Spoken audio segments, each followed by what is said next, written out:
আসসালামু আলাইকুম রহমতুল্লাহ বারাকাতু। আদাব ও শুভেচ্ছা।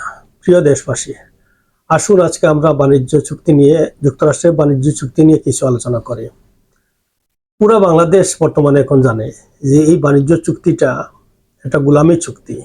প্রতিটা লোক, সচেতন নাগরিক বাংলাদেশের প্রতিটা লোক এই চুক্তি নিয়ে কথা বলতে চায়, জানতে চায়। কিন্তু এই দেশের বর্তমান সরকার, বিরোধী দল এবং এই যে ছাত্র জনতা নামে ডলার পার্টি, এরা যারা মোটামুটি ক্ষমতায় আছে এরা কিন্তু কোনো টু শব্দ করতেছে না। এটা আমরা দেখতেছি, প্রথম থেকেই দেখতেছি। এমন কি আজকে আমাদের ডলার পার্টির লাল বদরেরও লোক, কিছু কিছু লোক যাদের ন্যূনতম বাংলাদেশের প্রতি দরদ আছে, তাদের ন্যূনতম বাংলাদেশ প্রতি মানে জাতীয়তার প্রতি, আমাদের দেশের প্রতি ন্যূনতম একটু দায়িত্ববোধ আছে, এরাও কিন্তু কথা বলা শুরু করেছে অলরেডি। আসলে আমরা একটা রিপোর্ট দেখে আসি প্রথম আলো কি রিপোর্ট করছে এবং দালালেরা কি রিপোর্ট করে। আনু মাহমুদ বলেছেন, বাণিজ্য চুক্তি নয়, এটি মার্কিন প্রশাসনের হুকুমনামা। তো কি বলছেন উনি বলছেন যে যুক্তরাষ্ট্রের সঙ্গে সম্পাদিত বাণিজ্য চুক্তিকে হুকুমনামা আখ্যা দিয়ে অধ্যাপক আনু মোহাম্মদ তিনি বলেন, এই চুক্তিকে বাণিজ্য চুক্তি বলা যায় না। এটি মূলত মার্কিন প্রশাসনের একটি হুকুমনামা, যাতে বাংলাদেশের কি কি করতে বাধ্য থাকবে তা একতরফাভাবে নির্ধারণ করে দেওয়া হয়েছে। তো কি বলছেন উনি, চুক্তিতে বিশ্ব বাণিজ্য সংস্থা WTO বিধিবিধান ও আন্তর্জাতিক বাণিজ্যর স্বীকৃতির নীতিমালায় প্রতিফলন নেই বলে মন্তব্য করেন অধ্যাপক আনু মাহমুদ। মানে কথা হচ্ছে, দুনিয়ায় যেভাবে চলে, পৃথিবীতে বাণিজ্য যেভাবে চলে, এটার কোনো দাঁড় নাই। মানে এটা হুকুমনামা, সোজা হিসাব। মানে আমি এটা বললাম, এটা আপনি করতে বাধ্য। এই হচ্ছে বর্তমান সরকার। যারা, তো সবাই বলতেছে এখন, যারা আমেরিকার দালালি করে, আমেরিকার আমেরিকার প্ল্যানে, যে ডিপ স্টেট আমরা কথা বলছি না, মানে আমেরিকার দালালি করার জন্যই, আমেরিকাকে দেশটা দিয়ে দেওয়ার জন্যই এরা চুক্তি আগেই করেছে যে আমেরিকার যত ধরনের স্বার্থ আছে বিনা শব্দে এরা মেনে নিবে, এবং এই এই এই চুক্তি করেই বিনিময়ে এরা রাষ্ট্রীয় ক্ষমতায় আসছে এবং বিরোধী দল হয়েছে। এবং এই যে ডলার পার্টি যারা আছে, বিভিন্ন ধরনের যে বিভিন্ন সেকশনের লোক, যেমন ধরেন আপনার জ্ঞানী, গুণী, শিল্পী, সাহিত্যিক, স্পোর্টসম্যান যারাই আছে, মোটামুটি সবাই এই আমেরিকার ডলারে বিক্রি হয়ে দেশটাকে কিভাবে বিক্রি করতেছে দেখেন। এটা আমাদের একটা দুর্ভাগ্য। আসেন আমরা আরো একটা রিপোর্ট করি, এই দালালরা কি বলতেছে দেখেন।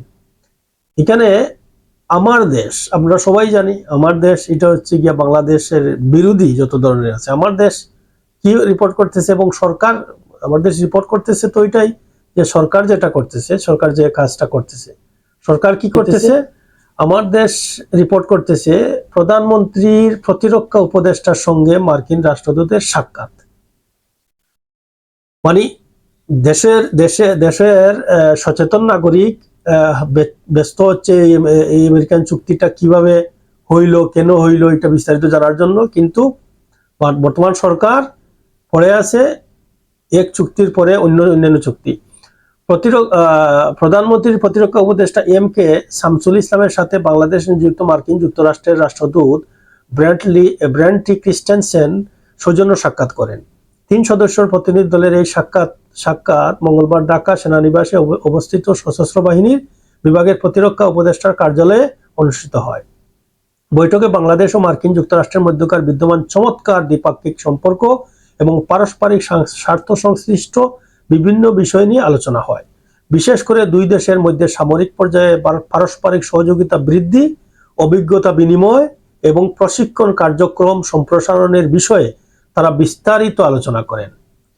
প্রতিরক্ষা উপদেষ্টা এ সময় বাংলাদেশ এবং মার্কিন যুক্তরাষ্ট্রের মধ্যে দীর্ঘদিনের বন্ধুত্বপূর্ণ সম্পর্কের কথা স্মরণ করেন এবং প্রতিরক্ষা খাতে এই সহযোগিতা আগামী দিনে আরও বেগবান হবে বলে আশাবাদ ব্যক্ত করেন। এ সময় মার্কিন রাষ্ট্রদূত বাংলাদেশের সশস্ত্র বাহিনীর পেশাদারিত্ব এবং শান্তিরক্ষা মিশনে তাদের অবস্থানের ভূয়সী প্রশংসা করেন।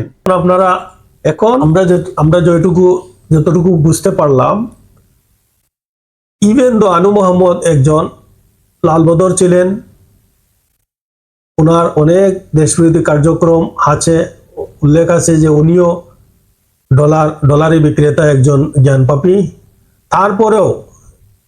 তারপরেও হয়তো মানে খোলস পাল্টানোর জন্যই হোক, কারণ দেখতেছেন বিপদে পড়ে যাইবেন, এরা তো অত্যন্ত চালাক মানুষ, বিপদে পড়ে যাইবেন হয়তো ভেবে এখন হয়তো কিছু কিছু এই বিরোধিতা করার চেষ্টা করতেছেন, কিছু কিছু নীতির কথা বলার চেষ্টা করতেছেন, তার জন্য এই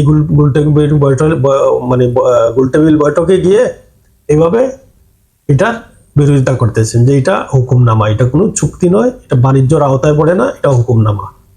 কিন্তু এখন পর্যন্ত আমেরিকার ডলারে দালালগুলা কি করতেছে, এই আমার দেশ পত্রিকার মতো পত্রিকা যারা, এরা কি করতেছে এবং সরকার কি করতেছে, এরা মানে শান্তিরক্ষা বিষয়ে আমেরিকা, কারণ শান্তি চুক্তি হবে, প্রতিরক্ষা চুক্তি, যেটা যে প্রতিরক্ষা চুক্তি করার জন্য এখন বর্তমান মানে চালু আছে, এটা হলে পরে বাংলাদেশ কি হবে, বাংলাদেশ একটা মানে আমাদের যে নিরাপত্তা, যে আমাদের বাংলাদেশের যে নিরাপত্তাটা আমেরিকার হাতেই চলে যাবে। আমরা নিরাপত্তা আমেরিকার মাধ্যমে আমরা মানে সুরক্ষিত হব, মানে আমাদের দেশই বলতে কিছু নেই, আমাদের মানে অভ্যন্তরীণ যে নিরাপত্তার যে যতটুকু, এটা আমেরিকার হস্তক্ষেপ হবে, আমেরিকার অধিকার প্রতিষ্ঠিত হবে, এটাই হচ্ছে নিরাপত্তা চুক্তি। এটা নিয়ে সরকার আলোচনা করতেছে এই রাষ্ট্রদূতের সাথে। এটাই বই তারা দেয়, শান্তি মিশনে বাংলাদেশের সৈন্যরা আছে, এই শান্তি মিশনে টাকা হওয়ার জন্য এই বইটা দেখায় আর নানান ধরনের মানে ভয়ভীতি দেখাইয়া এই সরকারে এবং তাদের দোসর যারা আছে, এই আমেরিকার দালাল যারা আছে, এদের মাধ্যমে আমাদের জাতি কোথায় গিয়ে সামনে যে দাঁড়াবে, এটা একমাত্র আল্লাহ ছাড়া আর কেউ বলতে পারবে না। তবে এটা নিশ্চিত, এই বাংলাদেশ এই আবার এই গোলামী চুক্তির কবল থেকে রক্ষা করতে হলে আমাদের জনগণের প্রতিটা মানুষ সচেতন হইতে হবে। যারাই এই দেশবিরোধী কার্যক্রমে লিপ্ত আছেন তাদের বিরুদ্ধে আওয়াজ উঠাইতে হবে, প্রয়োজনে রাস্তায় নামতে হবে, প্রয়োজনে আবার যুদ্ধের ডাক দিতে হবে, আবার জয় বাংলা স্লোগানে রাস্তা মুখরিত করতে হবে, এই দেশটাকে আবার মুক্তি করতে হবে। এইসব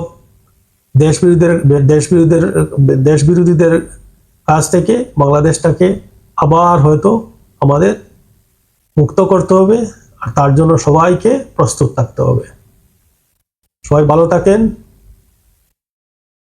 দেশ ও জাতির জন্য কাজ করেন, এই প্রত্যাশায় আল্লাহ হাফেজ। আসসালামু আলাইকুম রহমতুল্লাহ বারাকাতুহু। জয় বাংলা।